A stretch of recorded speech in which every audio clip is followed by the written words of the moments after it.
ஒரு டீம்லயும் செலக்ட் ஆகும்போது இருந்த மெயினான கஷ்டம்னா என்னவா இருந்ததுன்னா? நம்ம உள்ளே போகிறது தான் கஷ்டம். செலக்ட் பண்ணுறது வந்து நம்ப மாட்டாங்களா அவங்க? நம்மளோட திறமைகள் அவங்களுக்கு தெரியும்.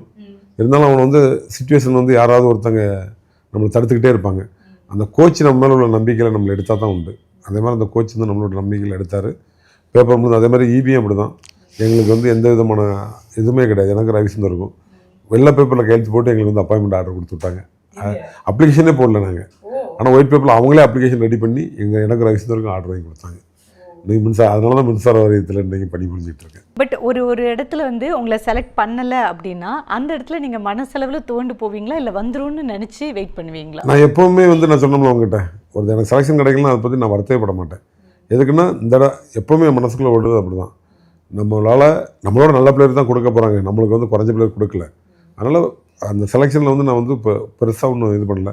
ஆனால் மனசு வந்து கொஞ்சம் வருத்தப்படுவேன். அடுத்தால நான் மனசு தேர்த்திக்குவேன். அதாவது கடைசி இருந்தாலும் அந்த டீம் ஜெயிக்கணும்னு நினச்சா கண்டிப்பாக நம்ம செலெக்ஷன் கொடுப்பாங்க. இந்த வழி வந்து எனக்கு வந்து அதை ரொம்ப விரும்புவேன். கடைசியில் அந்த டீம் தோற்று போகணும்னு நினச்சா நமக்கு ஏன் செலெக்ஷன் கொடுக்க மாட்டாங்க. அதனால் விளாடுவோம், விளாண்டா நம்ம காமிக்கல. கடைசி இல்லாமல் அந்த டீம் இல்லாத மாதிரி நினச்சா நம்ம கண்டிப்பாக செலெக்ஷன் கொடுப்பாங்கன்னு நினைக்கிறது தான் எங்களோட பாலிசி. இது மிகப்பெரிய மனோ தத்துவ வார்த்தையை நீங்கள் ரொம்ப சிம்பிளாக சொல்லிட்டீங்க.